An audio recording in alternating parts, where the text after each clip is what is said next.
My name is Eric Robinson. I'm one of the librarians with the University of St. Augustine.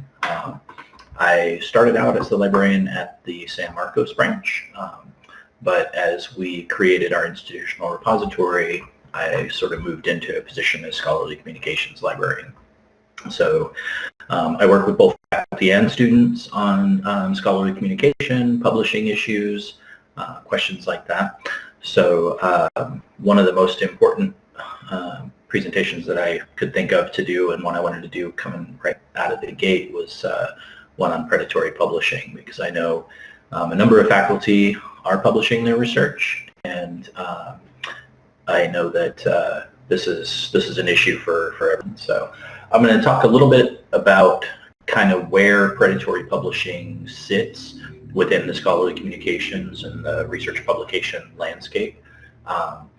Then I'll talk about some kind of identifying characteristics and how to pick out the predatory publishers, because there is a lot of overlap and a lot of gray area. So there's not predatory, and there's kind of maybe, and then there's a big gray area that blurs into the zone before you're absolutely in that area. So we want to give you enough kind of ideas about what to look for so that you can protect yourself and protect the kind of scholarly research community, because as these predatory publishers become more common, the research landscape itself is flooded with potentially shoddy research. So, and then at the end of my presentation, I'll give a few resources that I think are particularly useful for thinking about predatory publishing and for doing some searching and trying to identify reputable and predatory publishers and journals. Before I start talking, let's just get a basic idea of what we mean by predatory publishing. These are primarily profit-motivated publishers. I mean, they do publish research. They typically charge hefty publishing fees. A lot of times this sits within the whole open access landscape, which we'll talk about a little bit. But there are often publishing fees involved, both with legitimate open access publication in order to offset the costs of that, which we'll talk about in a little bit. But particularly with predatory publishing, they may have a low initial fee, but then a fee structure that escalates the further you go down the line until you either get your paper published and you've handed them over a sizable chunk of change, or you just say this is ridiculous and opt out. Again, this is one of the gray zones, but they're not particularly legitimate. What makes them predatory is that they're taking your money and promising this false assurance of some sort of quality or ethical publication. They don't adhere to best practice research, which we'll talk about later, best practices of publication, ethical publication. They're very often deceptive, both in terms of who they are and what they offer. We'll get into some details about that later, but they may present a false front of being associated with a prestigious university, or they may say that they're located in the United States when it's really an overseas shoddy business kind of delivering these things online. But we'll talk more about those details. The other thing that really sets these apart is because they're profit motivated, they really want to turn over as many articles and put those out there, put those articles online as they're able to, because the more articles they're putting out, the more publication fees they're reaping. So they may not give, I mentioned they don't follow best practices of research typically. They may give very short shrift to anything resembling peer review. They may accept a wide range of things. They may accept absolutely anything. I've got a couple of interesting examples of that later. And they'll very often, in order to kind of keep that high volume flow going, rather than waiting for you to submit to them like you would maybe a prestigious journal like Nature, they'll mass email people saying, being very complimentary of your research, and we'd love to publish it for you. So they're really being very exploitative of any academics need to publish for tenure purposes or recognition purposes within their field. We're going to talk briefly about the traditional publication model and how the open access model sort of leads into the potential for predators to take advantage of that publication model. What predatory publishing is not is just straight open access. You will see fees involved with open access, but there are many legitimate open access publishers, including local institutional repositories and some quite well renowned and very reputable open access publishers. So to get started, I want to talk a little bit about the traditional publication model. So this, when I say traditional publication model, I mean sort of old school. This is kind of related to how the old print publishers used to work, but the same publication model was being used for well into the 2000s before the open access movement really took rise, and continues to be today. And we'll contrast that with the open access model in a minute. But basically, scholarly publication, the researchers are creating their content. Those are the authors. These authors either sell or give their written papers to the publishers to take to market, to get out there, to disseminate their work for them. The authors have done the work. The publishers are, if they're paying them at all, often authors will just give these to the publishers because their need to disseminate their research is greater than their need for the few dollars that they might make on royalties or whatever for something like that.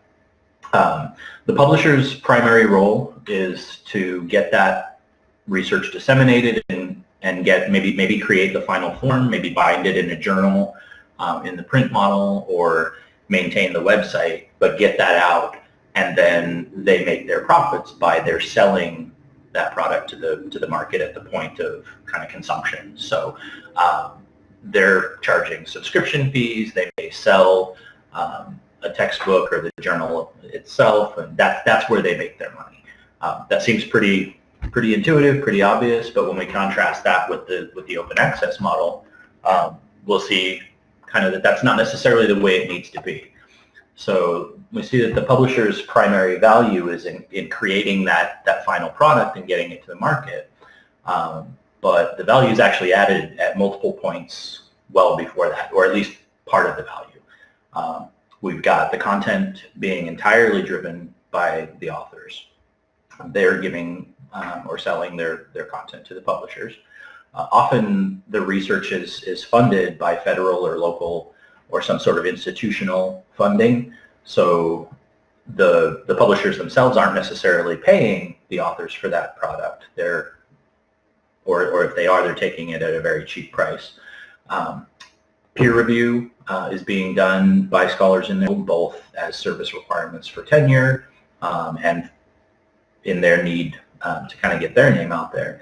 So all of that value in the blue squares is non-publisher added value. So individuals that are contributing their labor, their ideas, their content, and their funding, while the publisher then creates in the new model a digital form and then sells that at the point of consumption to libraries, to researchers for their profits.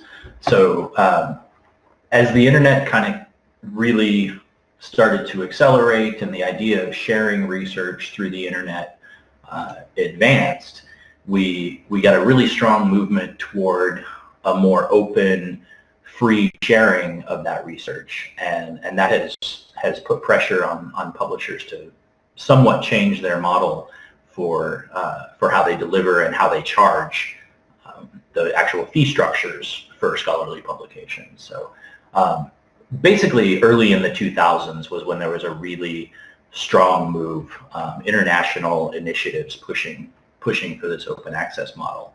But as far back as the 1990s and really as far back as the 1970s, physicists were sharing early versions of their research in what would become the internet. And then in 1991, physicists first kind of created an archive website where they could deposit their research. And that was just freely available prior to publication. And often, you may be aware, you could be well aware of research that was either presented at a conference or deposited in a repository like this months, if not years, before the research ever actually gets published. So that was happening early on with the internet. But then in 2002, there was a group of scholars and researchers that got together to really create an initiative to push the open access model, which would essentially provide, at the point of consumption, free access to those papers.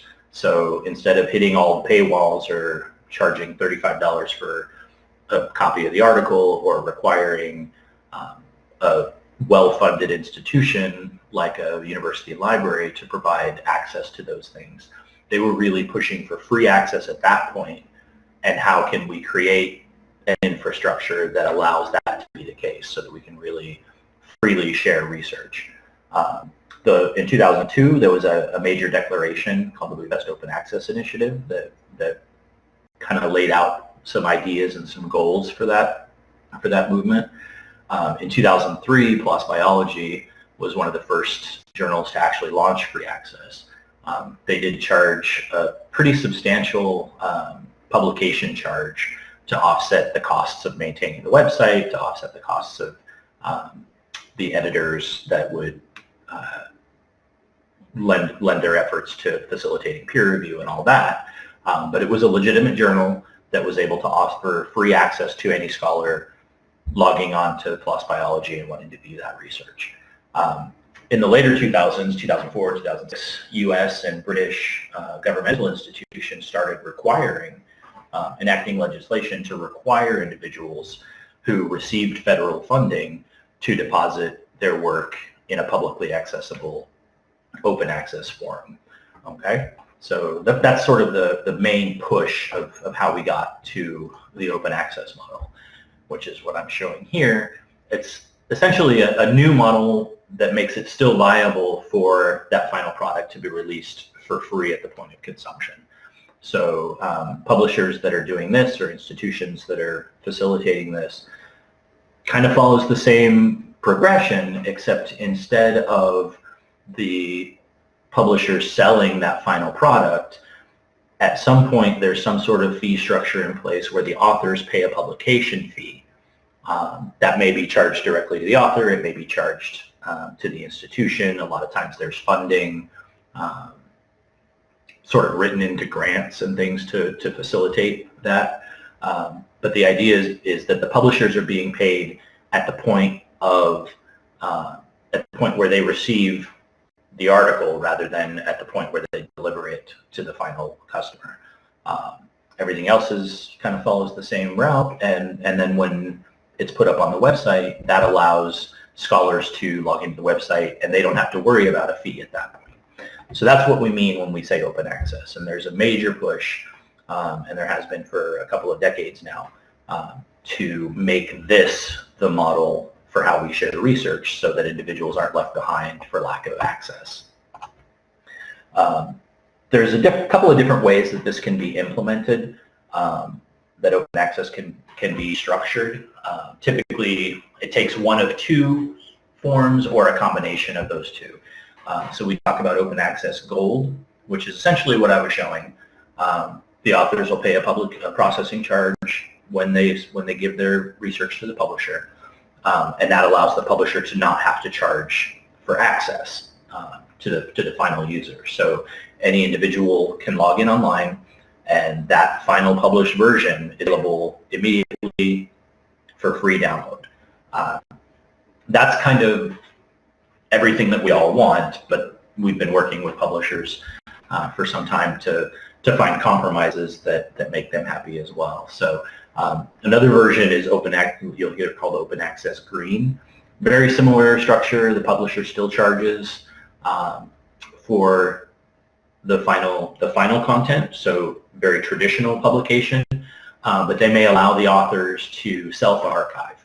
So deposit some sort of manuscript, perhaps not the final formatted journal branded manuscript that would appear on the publisher's website or in a print journal, but certainly all of the content tables in some sort of self-archive, either on the author's webpage or in an institutional repository.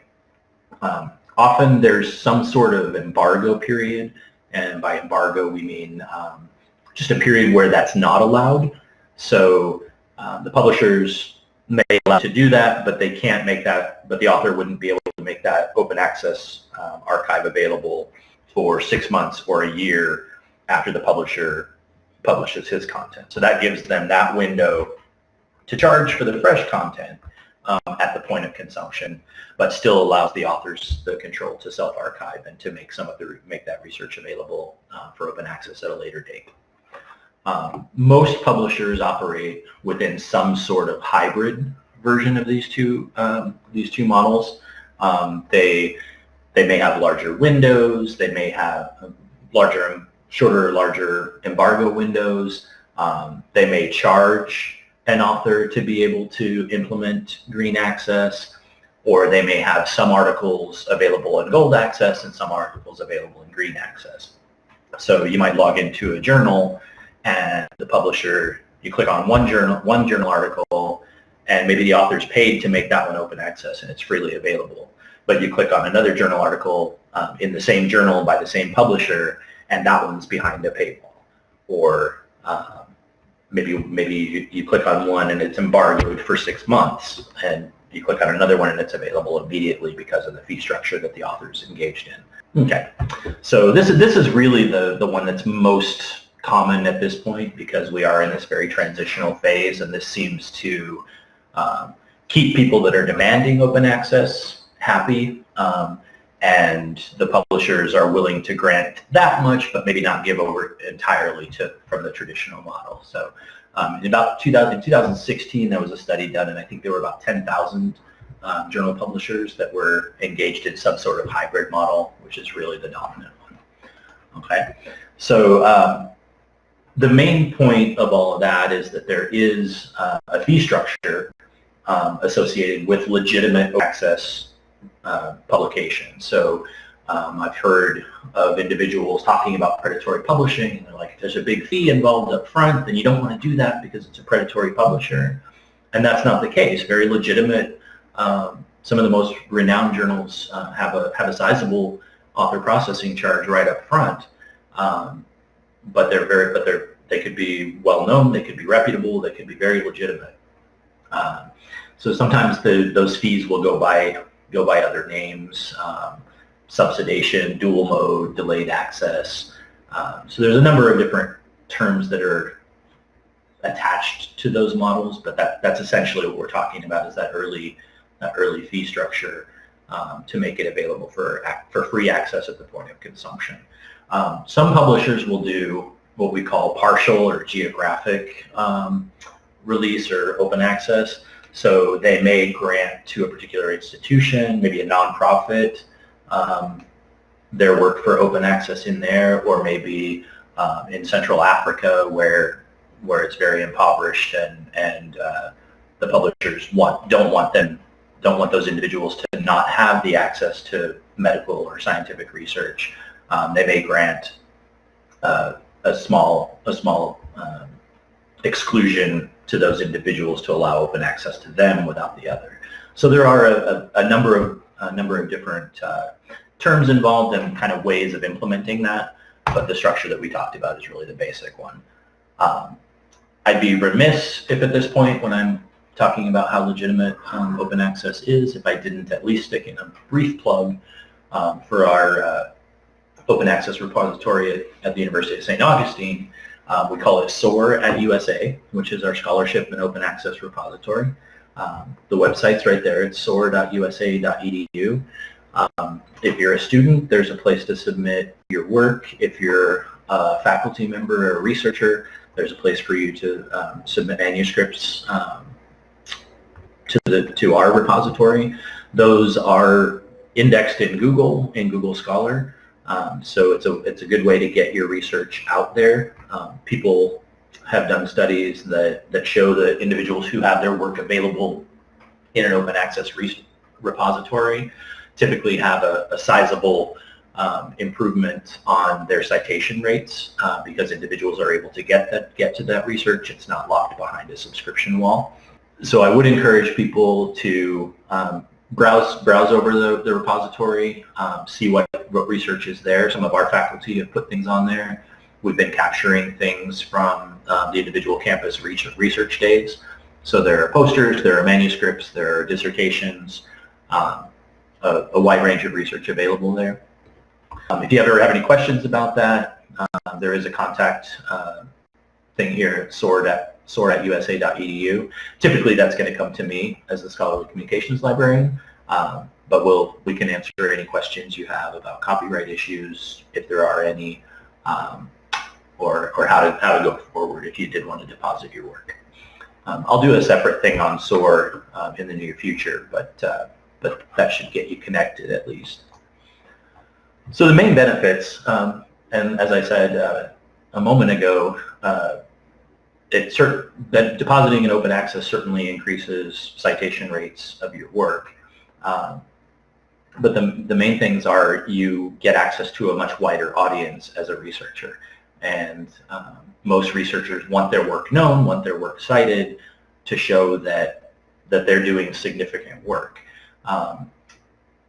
Most open access repositories will allow the author to maintain all of their copyright. They're just granting what's called a non-exclusive license to the repository to share that work.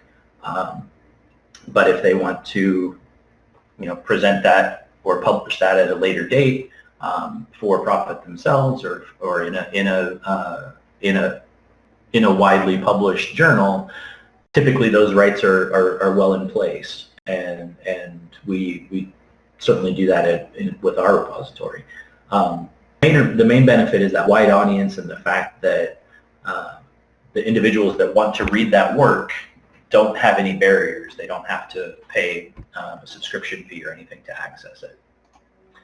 So what's the problem, and where does predatory publishing come in?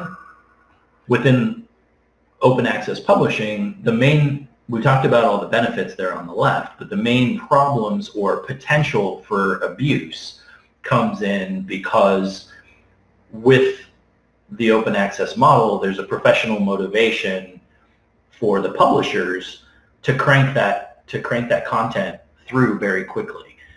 That's where they're making their money. So any shortcutting of that publication process, which conflicts with the commitment to quality and ethical research, that's where that big conflict is.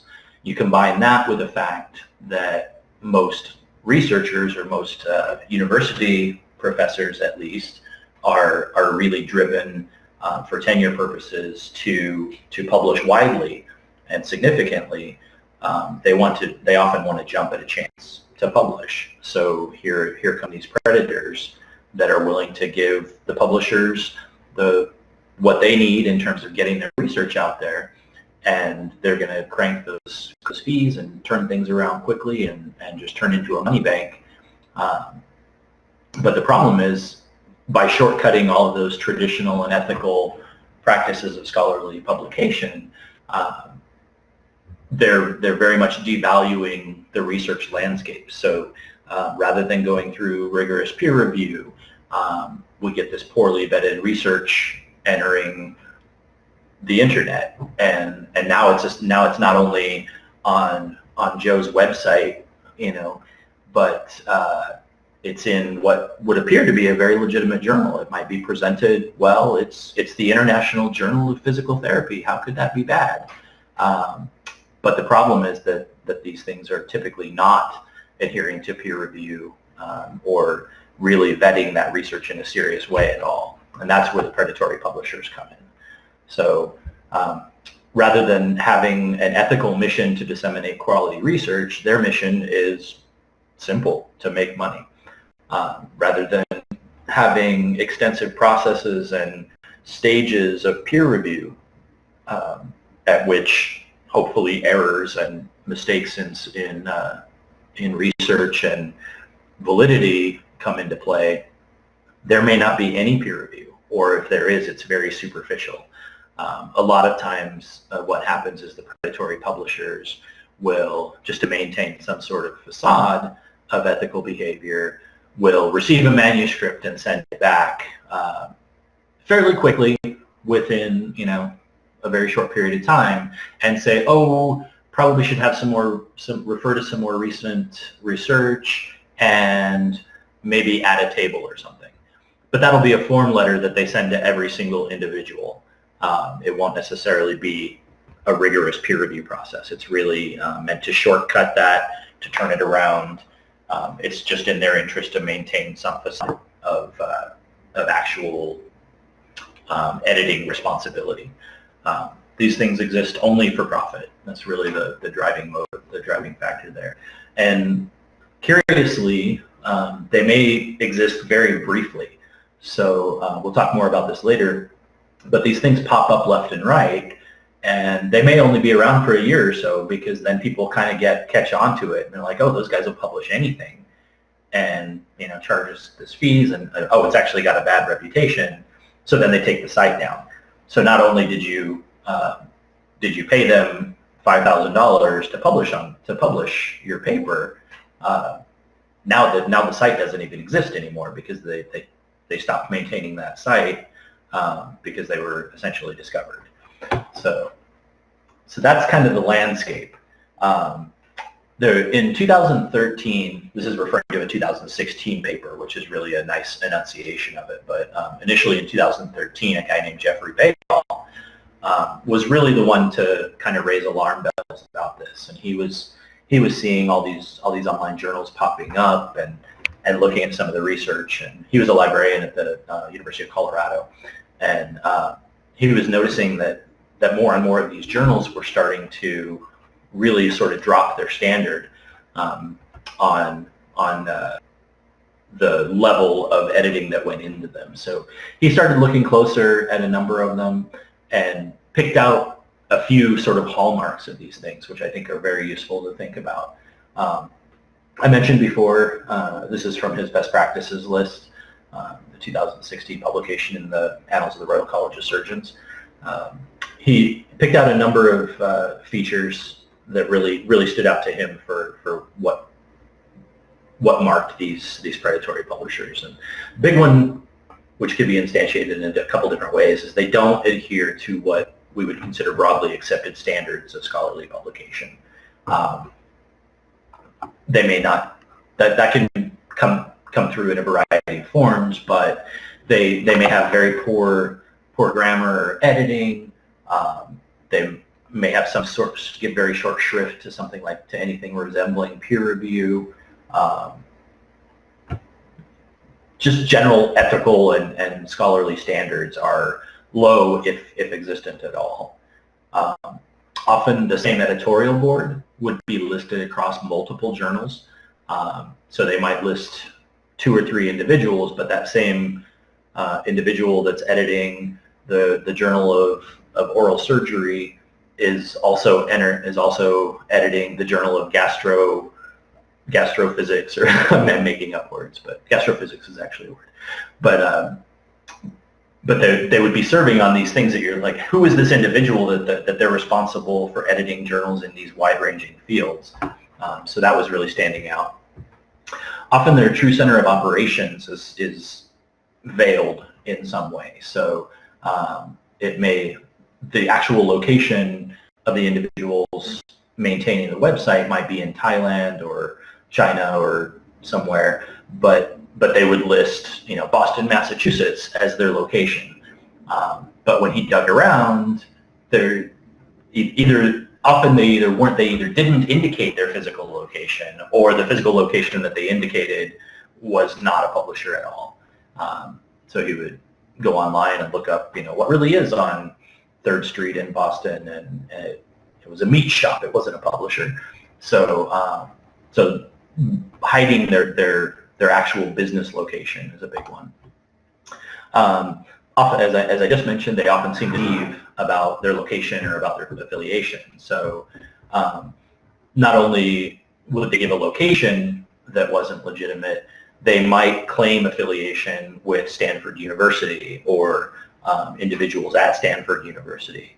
But if you contact the university or you contact those individuals, they have no affiliation with this whatsoever, and would be surprised to hear that that journal even existed, let alone that they were on the editorial board. And finally, what we mentioned earlier was that high volume turnover, particularly solicitation of contributions by mass emails or mass messaging of some sort. So he was really the one that kind of sounded the alarms on this, and people have been looking at them closer and closer since. But they really have insidiously made their way into the landscape. Another publication from 2013 was a guy named John Bohannon, who published in Science. He did an interesting experiment. I never did find out if he got this through an internal review board, or if he just went out on his own with this. But what he did was he created a couple of pharmacological papers, and basically just made up a large amount of research, submitted papers with errors of logic, errors of statistical validity, and just sort of substituted the chemical that he was claiming had these amazing cancer-curing properties. He submitted this to 304 journal publishers, ones that he picked out from the landscape, from open access journals, things like that were available, that would accept, that he found out would accept content that he was looking for. And 82% of the individuals on Bayall's list that received this error-ridden paper accepted it. So Bayall was really onto something in saying, there are these journals out there that will take anything if you pay them. Curiously, the Directory of Open Access Journals, the DOAJ, which has been very much touted as a sort of gatekeeper for legitimacy in open access journals. At the time, 45% of the journals that he submitted to from DOAJ accepted those same papers. So since then, DOAJ has made a major effort to do a little more diligence, actually I should say a lot more diligence on what they will accept as a journal publisher into their list, into their directory. So we'll talk later about the limitations of that, but that was and still is to some extent a reputable way to identify publishers that might be predatory, but they did have some problems around the time that Bohannon did his. So this is just a brief visual from the Times Higher Education that kind of shows the rise in the number of journals and publishers that have been identified as predatory. And you can see since 2011, it's really just skyrocketed. So the red is the number of the actual publishers, yellow is the journals themselves. So there might be multiple journals by one publisher, or there might just be a single journal from a single publisher. They do mention on here also, and I don't have that written into my presentation just yet, but the concept of hijacked journals. So that's sort of a subset of the predatory ones, in that it will be a company or individuals that set up a journal that is essentially a fake website for a legitimate journal. So you might Google the American Journal of Physical Therapy or something, and you'll identify this website, and you'll submit to that, and you'll think this is the legitimate one that all my friends talk about, but it's being run by one of these predatory firms. So really all I can say about that in this presentation is be aware that that's another facet of predatory publishers. So be careful when you're submitting to ones that you've identified as reputable, that you're aware and that you're sure that you're submitting to the proper authority for that journal. A little behind on time, but this is just showing, again, another one showing the rise rise in the number of publishers. Typically, a lot of these, the one that I really wanted to stand out was the purple and green lines. These are individual publishers that publish up to 100 different titles. So there aren't many legitimate publishers, other than the wide conglomerates like Elsevier and some of those that are really publishing hundreds and hundreds of journals on many different topics. So that's just kind of part of the rise, but you get this concentration of numerous publications under a single disreputable publisher. So I promised some entertainment later. I mentioned the Bohannon experiment, but there's one that's even worse. At least if you glanced at the Bohannon experiment papers, you might think, oh, this looks legitimate. But there was an individual who was a computer scientist that kept getting these emails from one of these predatory publishing companies, and he was trying to unsubscribe, and they wouldn't take him off the list, and they wouldn't take him off the list. So he finally decided to submit a paper. You can see the title of the paper there, edited for professionality here. But this wasn't just the title. This was the entire paper. So he submitted this to this journal, complete with some graphs, complete with some statistical scatter plots, and this paper was received, as I mentioned earlier. Yeah, exactly. This paper was not only received; they did apparently give it a look and send him back a request for some more references and maybe a little copy editing, or some very mild changes was the response that he received for this paper. This paper was nothing but that title repeated over and over through an 8 or 10 page paper. That paper was accepted for publication with this journal. At that point, he declined. Although I should mention that in his experiment, it is pitiful. When Bohannon did his experiment, he also, at the point where the fees it was being released for publication, he declined and said that he had found an error that required him to withdraw the paper. So the same happened with this individual. But so you can see it can be absolutely horrific in terms of what they'll publish. It's not just shoddy. They didn't do proper statistic analysis. They're literally churning out automatically any paper that comes into them. So you want to be aware of that, both as a researcher looking to publish and as a consumer of that research when you're doing your reviews. So you really need to be careful what is available there for you to consult sometimes. So a couple of things just to kind of burn through fairly quickly. I've touched on most of them before, but again, more of these hallmarks. So these individuals, again, are just cranking out volume. The faster they turn around, the faster they make their money. So they'll have the email solicitation. They may even solicit individuals that have nothing to do with their journal. You might get an email if you're in nursing to publish in the Journal of Computer Science. And you're like, why are they praising my work in the Journal of Computer Science? Because it's probably a predatory publisher. Very often they'll have this manipulative form email that talks about how impressed they are by your research and they'd love to include it. Things like that prey on the author's need to publish. And they'll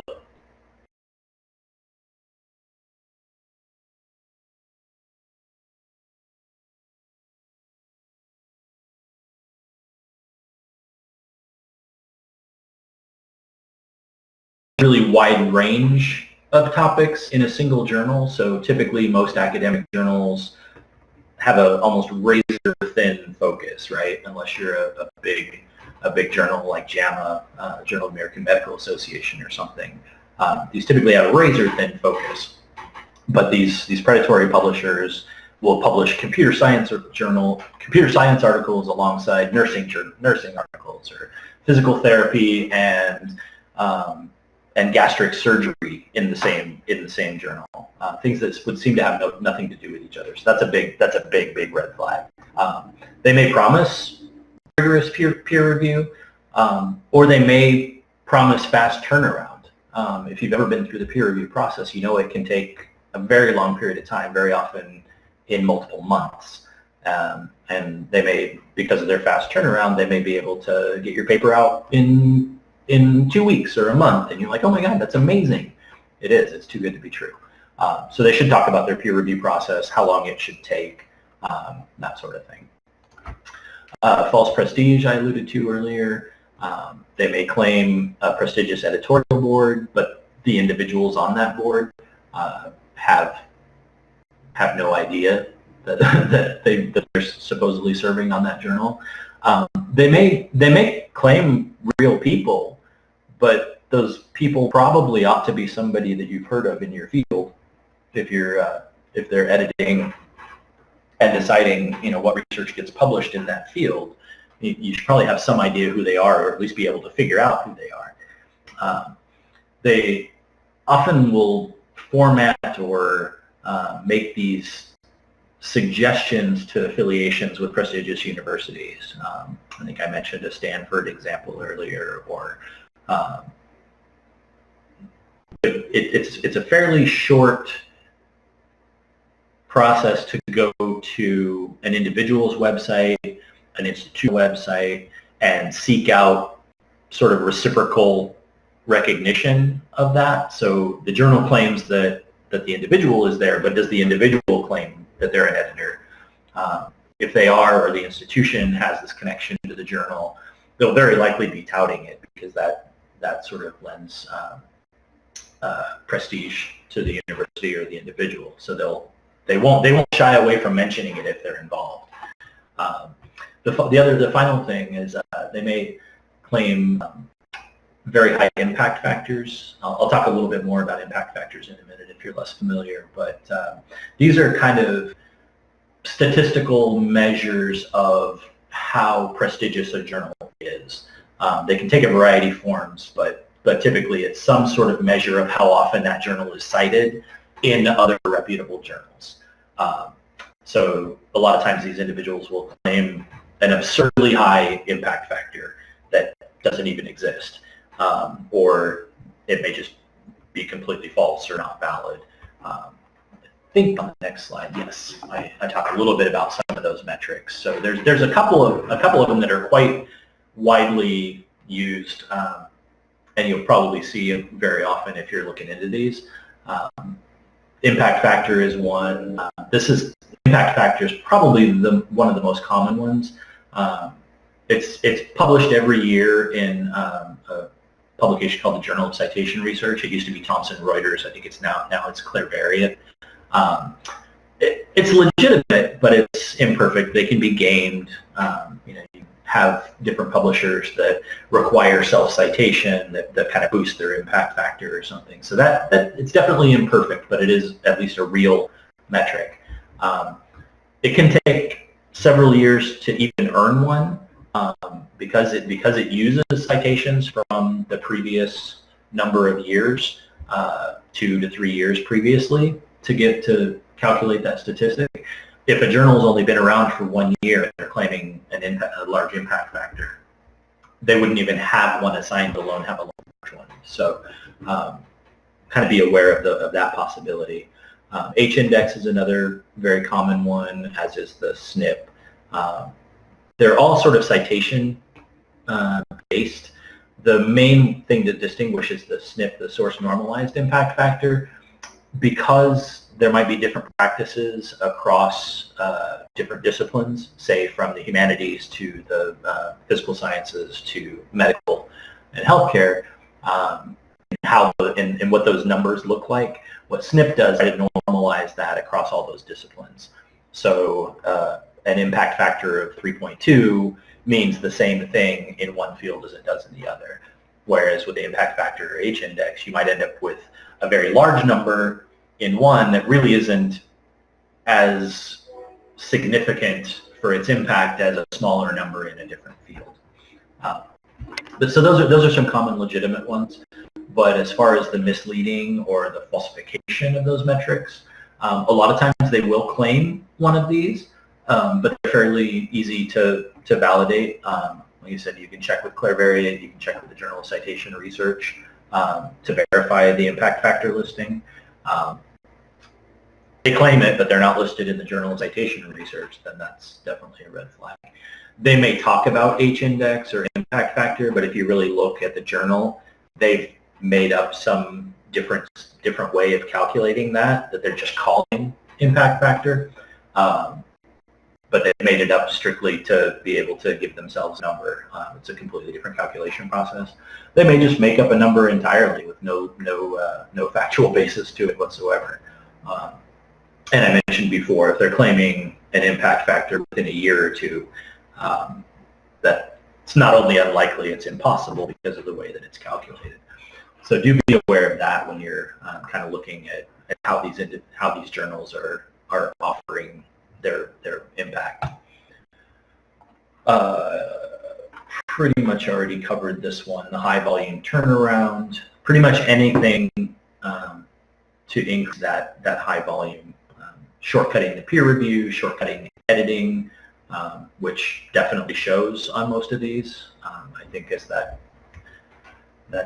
shining example that I just threw up showed, there was very little editing involved in that one. And also the fact of the scope, which I'll have on another slide in a minute. The idea of publishing a wide range of things that would seemingly not be the narrow scope you'd expect of a specialized scholarly journal, but maybe go even wider to be very cross-disciplinary. The shortcutted editing, the shortcutted peer review definitely shows itself in poor publication quality.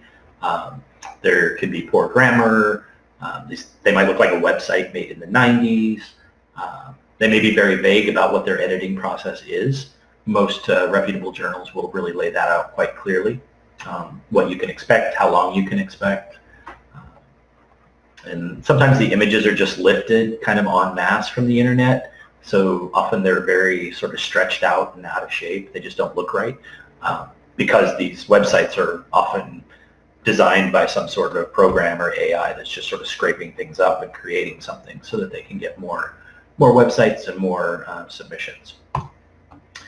Recognition is really one of the simpler ones. You know, is it listed in the subject databases that you use? Medline, PubMed are very specific about what they include in their databases, as is the directory of open access journals. There is some, as I said, imperfect though it be, there is some sort of screening as to what gets included in these databases or these directories. So consider that. Speak with your mentors, individuals that you work with. Know which journals are kind of most respected within your field. Journals that have that are publishing really shoddy research typically get noticed very quickly to a critical reader. So individuals that are high producers in the field or instructors or something like that typically have a good idea of which ones kind of stand out as the cream of the crop. Finally, I mentioned the journal hijacking earlier, but they may have instead of the Journal of International Physical Therapy, it might be the International Journal of Physical Therapy, or have some title suspiciously close to a more reputable one to kind of catch individuals that know they recognize the journal, but aren't versed enough to know exactly those fine-tuned differences. The fee structures, as I mentioned, and I definitely want to emphasize, there's plenty of legitimate open access journals that will require an upfront fee. That's how they make their that's how they make open access sustainable, even legitimate open access. A lot of times, though, these predatory publishers might have a surprisingly low initial cost, or they might have a huge upfront fee, but they might lure you in with oh, this is much lower than I would expect to pay for open access in Nature, and there's a reason for that. So they might get you in on the ground level, say, oh, we'd love to take a look at your work for this low initial article processing fee, but then have an editing fee and a peer review fee and a publication fee that all come through later. And any legitimate publisher will have those laid out clearly, if not on the website itself, in their initial communications with you as a submitting author. They'll make it very clear what fees you can expect, exactly when in the process, and what that looks like. If they're not communicating it very clearly, then you should be very wary. And repeating again, the scope. This is a really easy one to evaluate, because you can just look through a single issue and sort of see what's side by side in that journal. Are there things that seem inappropriate to what the journal title would suggest? Do they have kind of no cohesion from one article to the other, or is it just incredibly broad and this giant funnel that accepts almost any topic that even narrowly touches on the title, the scope as you would infer from the title? And because of the fast churn and the fact that these websites popping up and disappearing, they typically have very short lifespans. I mentioned people tend to catch on to them fairly quickly and stop submitting or raise the alarm that this is a predatory publisher, please don't submit to them. If you look back, most journals will have several years going back. Even newer journals, even some of the newer journals typically have at least a few years. And you can kind of view what the content was from previous issues going back quite a ways. And of course there are new journals popping up, and they would have little back issue preservation, but many of these will have 6 months to a year, and then nothing before that. So they haven't been around long. They may not have an ISSN number. This is basically like an ISBN, the 978 13-digit number that they assign to books, but it's the single identifying number for a journal title. They may claim a fake ISN, which you can validate with your library, or they may just not have one assigned at all. But most legitimate publishers will have one that is verifiable. So I'm getting a little close on my time here, but I want to go through a couple of resources real quick. I mentioned Bayall's study earlier. He had maintained a list of predatory journals that he added to very consistently. Unfortunately, he got a lot of pressure from publishers and from his university of individuals that made it onto his list, and he was essentially forced to shut it down. It has been archived. It's just not. It doesn't continue to be maintained anymore. But he did have a blacklist of journals that would, this particular journal title or this particular publisher was, according to all his criteria and everything you can find out about them, very predatory. He maintained journals that were added and removed from the DOAJ, the Directory of Open Access Journals, or journals that falsely claimed that they were included in DOAJ, but when he checked them out, they weren't. So lots of red flags that popped up on there. One of the things to look at on there is he maintains, I'm sorry, I shouldn't say maintains, he doesn't anymore, but he had assembled a list of misleading metrics. So when I talked about the impact factor and the H-index and the SNP, he looked at a lot of these and compiled a list of metrics that a lot of these would cite. So that's useful to look at as well. It does continue to be available. Unfortunately, it's just not as up to date as we would like. If you're looking for a site to publish, there's a journal author name estimator. This is Jane. I think it's, sorry, I thought I had it on. I thought I had the website on there, but it's jane.biosemantics.org. Basically, you can enter your title or your abstract or both, essentially some amount of content in this search box. It'll analyze it and identify appropriate journals for publication. It will show whether they're green or gold access, so you can kind of get a sense of what the open access version of it is. Predatory journals do have a way of creeping in to some of these things insidiously for a variety of reasons, so do be aware and try to validate things as according to some of the other stuff that we've talked about, but that's a great way to identify titles. There's a website called Think, Check, Submit that basically just gives a simple check. I've created one on the library website as well, under the research guides for predatory publishing. But it's a simple checklist to look at about, do you know the journal? Can you contact the publisher? Useful for just kind of quick evaluation. They do have a predatory publishing discussion on their Twitter page too, if you're a tweeter or a Twitter follower. When we talk about the lack of scholarly best practices, essentially what we're referring to is transparency, peer review, ethical editing, revelation of conflicts of interest and things like that. If you're interested in familiarizing yourself with some of that, the Open Access Scholarly Publishers Association is a great website. Organization for scholarly publishers, but they're dedicated to ethical practice in open access publishing, and they do have a list of principles of transparency that's very useful to look at, which many of the things in here come directly out of. I mentioned the Directory of Open Access Journals multiple times now.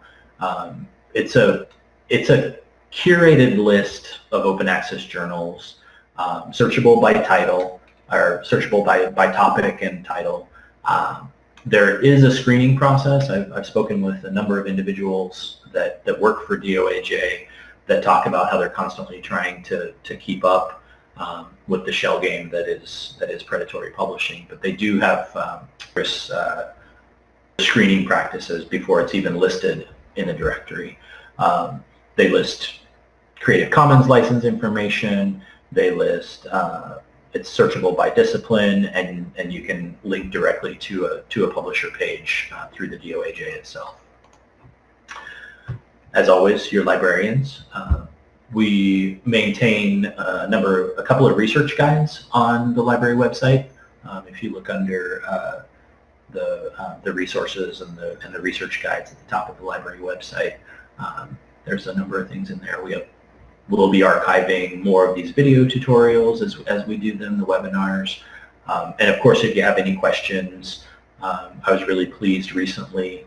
I got an email the day after the last time I gave this presentation from a faculty member who had received one of these solicitation emails, and I was just very pleased. But so feel free to reach out to us. You can contact me or a librarian by email, or we've got that chat box here on the web page that you can usually catch somebody at. But feel free, if you have any questions, to reach out to me. There's my contact information, and this video will be placed on the library website for you to review if you'd like. I know we're right at 7 o'clock, but I'm more than happy for the individuals that are in here to take some questions in the chat.